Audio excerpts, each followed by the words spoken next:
A fleet of helicopters fly across a hot afternoon desert. Somewhere else, and in a time long forgotten, a giant spaceship, the Ark, is about to crash on Earth. We see a soldier nursing his dead comrade, and ominously enough, Autobot leader Optimus Prime damaged and seemingly inoperational. And then another vision, this time of a space shuttle mid-launch. It's revealed that most of these, from the helicopters, the soldiers, and right down to the space shuttle, come from the drunken dreams of Sparky Witwicky. The visions only stop when his son Spike wakes him up in front of a local dive bar. Spike actually came to the bar to tell his dad that he's going with his friend Carly for a night of stargazing up at Hangers Rock. Sparky sees that Spike has brought his late brother Jimmy's telescope with him, and the old man says he should just forget about Jimmy altogether. The two Witwicky boys get into an argument, and it only stops when Davey, Sparky's friend and coworker, arrives and the two older gentlemen leave on Davey's truck. With his dad gone, Spike meets with Carly in front of her absolutely metal van that Carly painted herself, and the two make their way to Hangers Rock. On their way there, the two friends talk about their plans after high school. We find out that Carly's planning to study art at Berkeley, while Spike, despite his dad's wishes, wants to train to become an astronaut. The two's trek to the top of Hangers Rock is interrupted when the ground beneath them collapses just as they are about to reach the summit. When they recover, they're surprised to discover that they've fallen into a cave. Little do they know that they're actually inside of the Ark's turbines.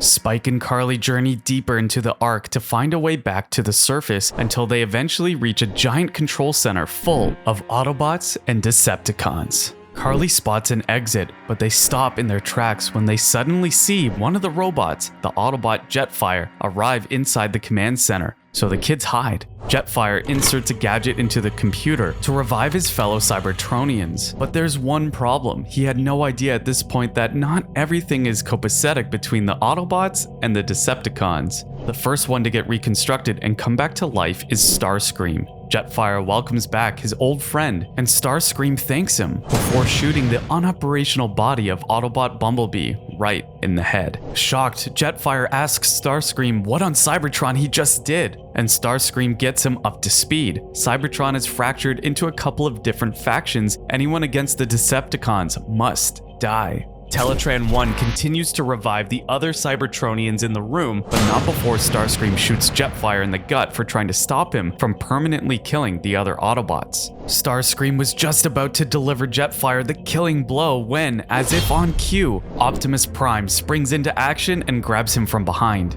Meanwhile, Carly and Spike just hide and pray that they don't get caught in the crossfire. Optimus then picks up Starscream and gives him an earth-shattering suplex. Seeing that the robots are preoccupied, the two kids make a run for it, but Optimus spots them. The Autobot leader asks what they are, and Spike introduces himself. However, their conversation is cut short when Starscream recovers and starts spraying energy bullets at Optimus. He shields Spike and Carly from harm, and thankfully, another Autobot wakes up to provide some backup. It's Ratchet, and he welcomes Starscream with a cracking high kick right to his shoulder blade. But the Autobots are not out of the woods yet, because this time Decepticon Skywarp has just awakened and starts blasting the two Autobots with his wrist blasters.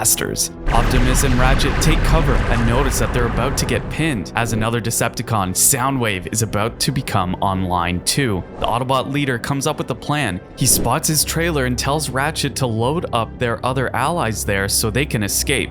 Optimus makes a break for his blaster to give Ratchet some much-needed cover fire while he retrieves the trailer, but Soundwave has become fully operational again and blasts Optimus with his launcher. This sends the Autobot leader flying. When he recovers, he sees Bumblebee's dead body lying on the floor, and all Optimus can do is to cradle it and mourn. Spike sees this and realizes that Optimus might not be a bad guy after all. Meanwhile, newly revived Decepticon Ravage and his crew gang up on Optimus and jump him. He struggles to get his blaster, so Spike and Carly come in clutch and help the Autobot get his gun. Optimus, with immense regret, reaches for his blaster and starts shooting. Optimus destroys Teletran 1 to make sure no other Decepticons can revive. Ratchet turns back in horror with what his leader had just done. Optimus's brutal act of desperation gives everyone just enough time to escape. Optimus whisks the two kids away as they and Ratchet roll out of there with their trailer containing the other Autobots. Starscream and Skywarp chase them while Jetfire recovers inside the Ark's command center and follows suit. He catches up with them shortly after, and at this point, Jetfire chooses his side in the war and shoots at Starscream. The Decepticon just brushes this off, but he and Skywarp stop their pursuit when they realize they lack the Energon to do it. Not long after that, the Autobots, Spike and Carly, hide out in the town's old quarry. Optimus spots Jetfire, who's dying from the wound he got earlier. They say their farewells, and we can all conclude that this is just not Optimus's day. To make matters worse, Starscream and his Decepticons have the Ark right now, and they're planning on reviving the other Decepticons. Soundwave tells them that they lack the juice to do it. After all, the machine was severely damaged. In typical Starscream fashion, in Megatron's absence, he asserts himself as the new leader of the Decepticons. He doesn't even want his allies mentioning Megatron's name. But being the leader though, it's up to Starscream to find a new energy source to fix Teletran 1. So he attacks the town's power plant, the same place where Sparky Witwicky works. And in a brutal, complete disregard for human life, Starscream squishes Sparky's coworker Dave like a bug, amused by how fragile humans are.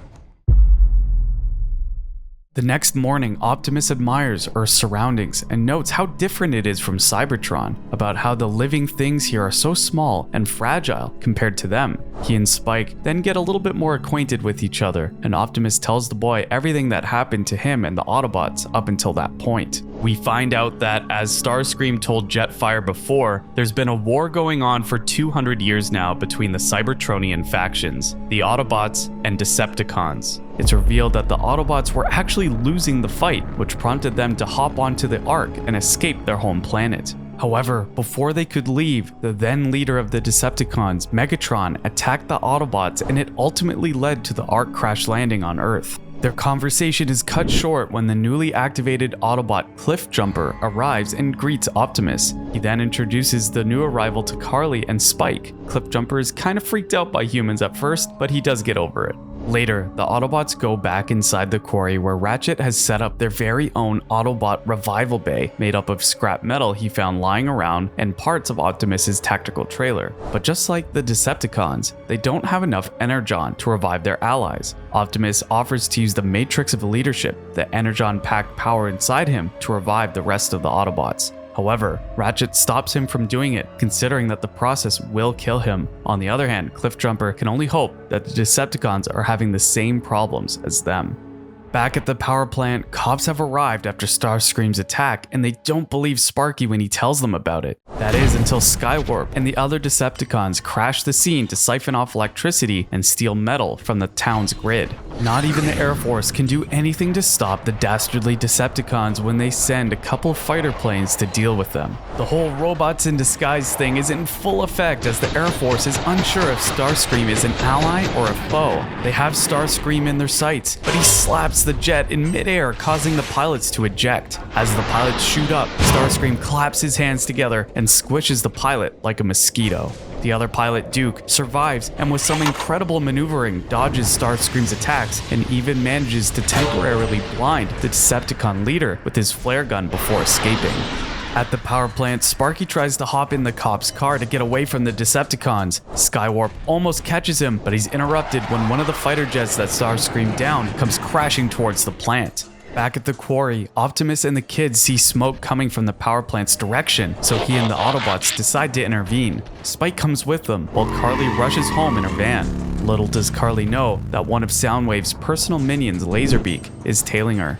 Sometime later, Sparky arrives home and grabs his old gear from his army days. He spots Carly passing by the Witwicky house on her way home, so he pulls her inside. And remember Davy? Yeah, it turns out the poor guy was Carly's dad, and Sparky tells the girl that the robots had killed him. Carly has a breakdown and Sparky does his best to help her get her wits together before asking the girl where Spike is. Before she can answer though, Laserbeak bursts in the Witwicky home. Sparky tells Carly to get behind him, but as you'd expect, bullets just bounce off these robots and Laserbeak ends up tossing Sparky across the room. The bird-like Decepticon was just about to attack Carly when Cliffjumper, well, jumps onto the scene and tussles with Laserbeak. The minuscule Autobot proves he's not the guy to mess with as he knocks out the bad robot bird with a high kick that nearly breaks Laserbeak's neck. Cliffjumper helps Carly get back on her feet, but Sparky, having no idea that the horned red robot is one of the good guys, blasts Cliffjumper's face with his shotgun. It doesn't kill the little guy, but the impact knocks him a few feet away. Then Sparky grabs Carly by the arm and the two ride away from there.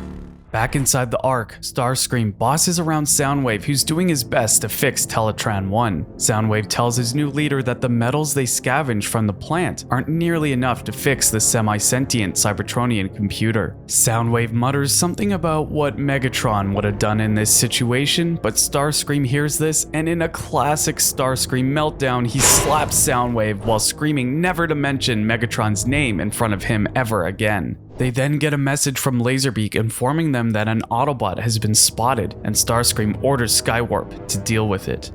Sparky and Carly arrive at the local dive bar to discover that most of the town's men have formed a militia to fight against the robot invaders. Carly tries to tell Sparky that not all of them are bad, but the man's just too paranoid right now. He's not taking any chances. At the moment, Cliffjumper peeks into the bar and tries to calmly introduce himself to the humans, but Sparky starts blasting at him again. Carly pleads with the old Witwicky man to stop shooting at Cliffjumper, but things just get more hectic when Skywarp lands in the middle of the street. Skywarp punches Cliffjumper before absolutely and easily flinging the humans out of his way. Somewhere else, Optimus and Spike see the commotion happening in the middle of town and they rush towards it. While all this is happening, Skywarp has almost eradicated the entire town militia, so he sets his attention back to Cliffjumper. The Decepticon enforcer was just about ready to terminate Cliffjumper when Carly steps in. Cliffjumper begs the girl to get away as far as possible as Skywarp loads up his wrist blasters. But it turns out Carly's intervention just gave Optimus enough time to reach them and run into Skywarp. Optimus then immediately transforms and rushes towards the Decepticon. Skywarp uses one of his teleportation windows to catch Optimus unaware, but the Autobot leader ultimately recovers and gives Skywarp an overhead slam. Optimus isn't done yet either. He summons his battle axe and prepares to go medieval on the Decepticon, but his plans are cut a little short when a couple of militiamen blast Optimus's arm off with a rocket launcher. This gives Skywarp an opening to start spraying Optimus with energy bullets. Spike sees this and starts to run towards his new robot friend. Meanwhile, Sparky and the militia start shooting at both Optimus and Skywarp. A stray bullet from one of their guns hits Spike right through the gut. In the middle of the battlefield, Optimus gathers all his resolve to rip out his busted arm and beat Skywarp in the head with it.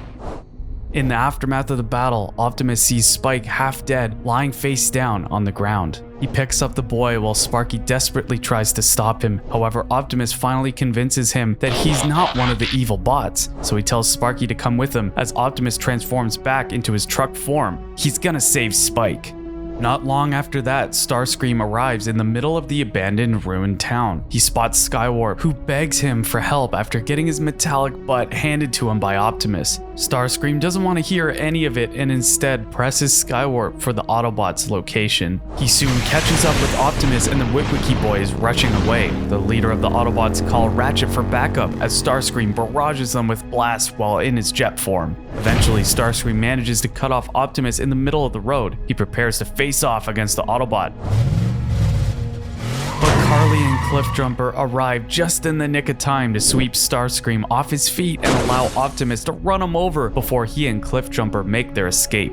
Optimus and his friends arrive at a hospital and they rush Spike into the operating room, but at that moment, Laserbeak suddenly appears and starts shooting at them. Optimus and Cliffjumper shield the medical staff, Carly and the Witwickies from harm. However, another one of Soundwave's spies, Rumble, sneaks behind Cliffjumper and gives the little Autobot a back-breaking strike that sends him flying. At that same moment, Soundwave arrives on the scene and gives Optimus a front kick to the face. With the two Autobots out of commission, Soundwave gets ready to eliminate both Optimus and Cliffjumper, but Starscream arrives and tells his fellow Decepticon to wait. Starscream notices that the hospital is used to fix the squishy ones and to inflict even more pain on his rival before eliminating him. Starscream opens fire on the building with a grin on his face. Inside the hospital, the doctors and nurses operating on Spike lose their medical equipment's power when Starscream starts blasting the whole place. Starscream's decision to make Optimus suffer has given Ratchet and a newly reactivated Jazz time to arrive on the scene and provide their friends with some much needed backup. Jazz proves he's an absolute unit as he shoots Starscream and pile drives Soundwave. Optimus and Cliffjumper recover and regroup with their fellow Autobots, ultimately resulting in the Decepticons' retreat. In the aftermath, Optimus checks on Spike. The doctors tell Sparky that they've stabilized his son, but with the power in the hospital gone, it's only a matter of time before Spike and all the other patients in the building lose their lives. Optimus, fed up with the fighting and the horrors that come with it, decides to activate his matrix of leadership to bring the electricity back to the entire hospital. Later, Starscream, Soundwave, and Skywarp arrive back inside the ARC's command center. The new Decepticon leader rants about how Soundwave isn't doing his job to fix Teletran 1 and revive their allies. Soundwave reminds Starscream that they don't have the Cybertronian technology that they need for such repairs, but at the moment, the two of them get a bright idea when they turn towards the injured Skywarp, and then ruthlessly sacrifice him for parts. Back at the hospital, Sparky admits to Spike, who is now in a coma, that he has become a lousy father ever since Jimmy's death and the fact that he has PTSD from his time in the military. He then asks Optimus, is there a way that the Cybertronian can help Spike regain consciousness? Optimus tells Sparky that he's used up all his energy bringing power back to the hospital. The rest is now up to the Great Spark.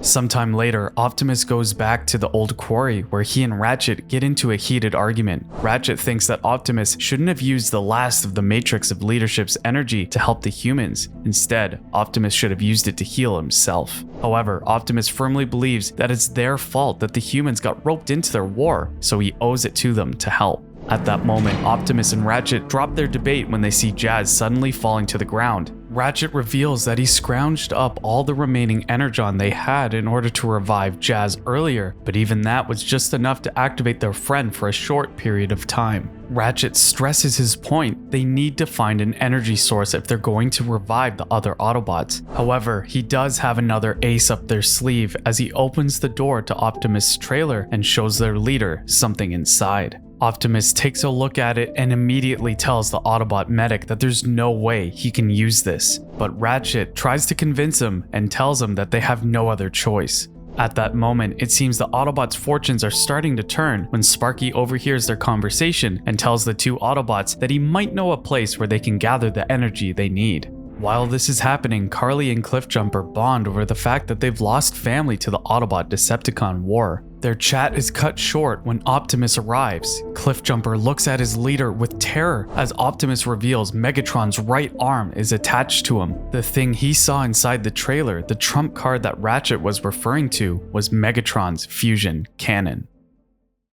Back at the Ark, Starscream and Soundwave successfully use Skywarp as an energy source. Starscream revels in his victory and his new assumption of power, but unbeknownst to them, somewhere in the mountains, Megatron's inactive, wrecked body is sticking out of the side of a wall of ice, just waiting to be found. Optimus and Sparky share war stories and bond over the horrors of war they've each experienced. Meanwhile, we find out that Starscream and Soundwave has successfully used Skywarp to power Electron 1 Decepticons. Soundwave tries to start by reactivating Ravage first, but Starscream just proves how much of a ruthless leader he is by kicking the little Decepticon while berating Soundwave yet again for trying to reactivate the weakest among their ranks. Instead, Starscream uses the newly fixed machine to fix Thundercracker first. It works, and when Thundercracker sees what Skywarp has been used for, he then asks Starscream what happened. Like a true dictator, Starscream evades the question and tells his ally that Skywarp willingly sacrificed himself for the greater good. Soon after that, Decepticons Frenzy and Reflector also get revived. They then all set out to the Autobots' location for what Starscream announces a violence party. While this is happening, Sparky has led the Autobots to the town's dam. Ratchet and a haphazardly rebuilt Wheeljack have crafted a hydro turbine to use the dam's water to create hydroelectricity and help them revive the other Autobots. Ratchet proposes that they should start by healing Optimus's wounds first, but he instead tells his subordinates to prioritize reactivating their fallen comrades. So they start by reviving Arcee. Plan works and Arcee is online. But almost at that exact same moment, the Decepticons arrive to wreak havoc on the dam. Starscream sees the hydro turbine and orders his comrades to destroy it. Meanwhile, Optimus rallies his troops to protect their newly built power source as Arcee and Ratchet hurry to bring Jazz back to life. Reflector enters the fray and tells the Autobots that he's about to drop some ISO, instant suffering and obliteration. But before he can even get his metallic feet on the ground, Optimus points the fusion cannon right in his evil quippy face and blasts Reflector at point-blank range. Frenzy sees this and prepares to attack Optimus, but the Autobot leader has had enough of these Decepticons and grabs Frenzy in midair, slams into the ground, and absolutely wrecks this little Decepticon. Meanwhile, Cliffjumper and Carly try to shoot at Thundercracker, but the Decepticon fighter plane manages to shoot their vantage point, which makes Carly fall off the dam. Thankfully, Arcee comes in clutch and saves her before she hits the ground. Just like before, Rumble sneaks behind Cliffjumper to hit him with another spring-loaded punch, but it's not going to work this time because Jazz has come online and proceeds to blast the sneaky Decepticon before he can get the jump on Cliff. Starscream, mortified that Optimus is using his former leader's weapon, gets ready to face off against Optimus. The leader of the Autobots misses the first shot with his fusion cannon as Starscream slides right under him and focuses his fire on the hydro turbine. Starscream manages to destroy the machine, but this makes him fail to notice Optimus right behind him, and he gets a chest full of pure, uncut energy blast courtesy of Megatron's signature weapon. The Decepticons ultimately tuck their tail between their legs and make a run for it. In the aftermath of this skirmish, Wheeljack is devastated to report that it's going to take a while before they can fix the hydro turbine. However, Optimus reassures his crew that everything is going to be alright. Because now there are more Autobots than there are Decepticons, which means they can go on the offensive and take back the Ark from their enemies. The other Autobots agree, and they prepare to roll out along with Sparky. Carly tries to tag along, but Sparky and Optimus tell her to stay. However, Cliffjumper manages to sneak her in just as they're about to leave. Later, the Autobots arrive at the Ark. Everything was going according to plan until the Constructicons, construction equipment themed Decepticons, ambush them. Starscream emerges to meet the Autobots and orders the Constructicons to fuse together and form the gigantic Decepticon called the Devastator. The mere sight of Devastator makes Sparky relive his trauma, especially losing Jimmy in a space shuttle incident. Meanwhile, Optimus orders everyone to retreat as Devastator tries to literally pound them into the ground. Some distance away, Cliffjumper and Carly spot Devastator attacking their friends. The Autobot tries to rush into the fray, but Carly stops Cliff and tells him that's a death wish waiting to happen. Instead, they should be smart, so they find a different way to make it inside the Ark. Back on the battlefield, Optimus and the Autobots retreat into the Ark's entrance, kicking Starscream's face along the way. Thundercracker tries to shoot Sparky, but Optimus shields the frozen ex-soldier from harm. However, this move allows Devastator to grab Optimus by the leg and ragdoll the Autobot leader all over the place. The giant Decepticon only lets go of Optimus when Arcee and Jazz manage to pepper his arm with shots. They then carry the unconscious Prime to safety all the way inside the Ark, but just as they're about to make it, Devastator manages to grab Ratchet by the leg and slowly drag him out of the Ark's entrance. With no other choice, Ratchet tells his comrades to close the blast doors just as Devastator is about to pull him out. This ends with Ratchet losing one of his legs, but hey, I guess it's better than getting rampaged by a giant robot, right? Meanwhile, Cliffjumper and Carly find a secret entrance to the Ark, only to meet Starscream there. Back inside the Ark, the Autobots panic as they try to find a way to heal Optimus, but he thinks it's too late for him. Instead, Optimus takes out the matrix of leadership from his chest and asks anyone in the room to take it and be the new leader of the Autobots. He drops the matrix and no one picks it up.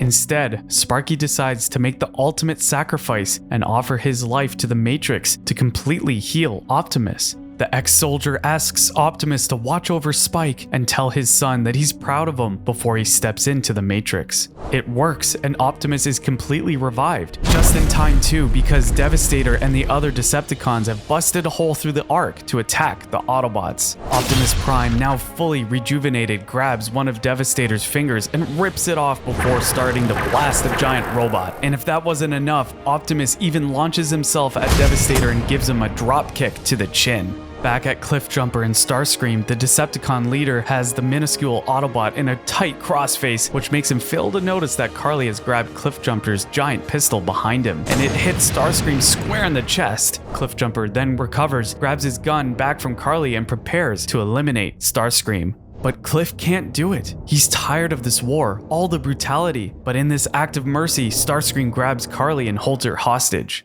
Meanwhile, Optimus lures Devastator away from the Ark and baits the giant Decepticon into falling off a cliff. At this same moment, Starscream is about to squish Carly the same way he killed her dad, but the Decepticon ultimately let her go when Devastator crashes right on top of him. Cliffjumper catches Carly, but Carly is upset. She doesn't understand why he didn't finish Starscream off, especially when she tells him that he could have ended this whole war. Down below, the Constructicons have separated with one another as they retreat with a heavily injured Starscream. Somewhere else, just outside the Ark, Optimus tries to convince Soundwave to stop fighting with them and instead find a way to save Cybertron together. Soundwave takes a moment to consider Optimus's offer, especially when he reminds himself how Starscream treated Ravage. Still, Soundwave chooses violence and tries to sucker punch Optimus. The Autobot leader grabs his fist and tells Soundwave that he may want peace, but he's no fool. At that moment, Thundercracker arrives to fetch Soundwave as Optimus tells them that they're gonna see each other again.